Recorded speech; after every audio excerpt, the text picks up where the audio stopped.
Você que botou o dom para dormir, você que acorde. Ou seja, nós não podemos olhar para o funcionamento dos dons, que são manifestações sobrenaturais, não podem ser realizadas sem o Espírito Santo, obviamente, mas dizer que o homem não tem participação e interação. Quem está entendendo, diga amém. Então, tem muito crente que ele não tem buscado uma relação mais profunda com o Espírito, não está entrando no rio, e quando não tem experiência se frustra. Um dia eu estava ensinando, falando sobre o assunto, e um cara veio e falou, tem mais de 20 anos que eu sou crente. Era evidente a frustração dele. Eu falei, Deus nunca me deu dom. Falei, primeiro não é dom, é dom.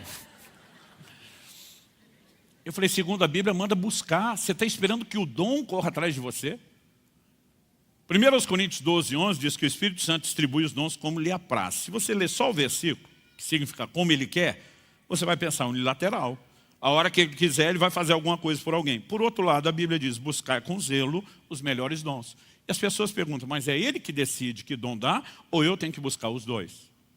Eu decido buscar, e na minha busca, ele decide o que é que ele vai me dar. Sempre uma interação. Quem está entendendo? Então, dito e esclarecido isso, e a partir de semana que vem nós vamos falar muito de um aspecto bem mais prático no relacionamento com ele, eu quero chamar a sua atenção para o que eu vou classificar aqui de reações limitadoras que você podemos, ações ou reações limitadoras que você podemos ter à obra do Espírito Santo. Em Atos, no capítulo 7, no verso 51, Estevão pregando, e foi o próprio Espírito que moveu Lucas a registrar isso. Ele diz, homens teimosos, incircuncisos de coração e de ouvidos, vocês sempre resistem ao Espírito Santo. Vocês fazem exatamente o mesmo que fizeram seus pais. Ou seja, ele não está falando de um grupo que fez algo que era exclusividade deles.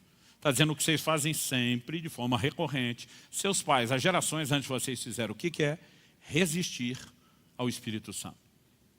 Esse texto incomoda muito, especialmente um grupo teológico que enfatiza uma visão de soberania de Deus, onde Deus faz o que quer e ninguém pode pará-lo.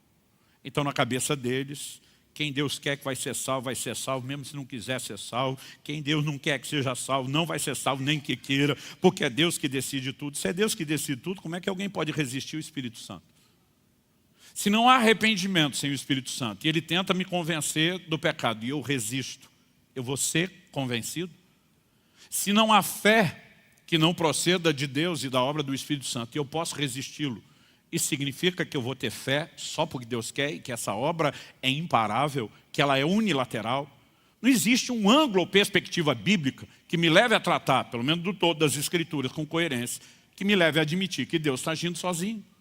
A Bíblia está dizendo que a obra do Espírito pode ser resistida, mas na cabeça deles fala, não, se você resistiu a Deus é porque Deus não é soberano. Eu falo, peraí, Deus decidiu dar ao homem o direito de escolha.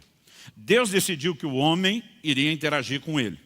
E ele é soberano para fazer o que quer. Ou seja, Deus é soberano para ser soberano do jeito que ele quer.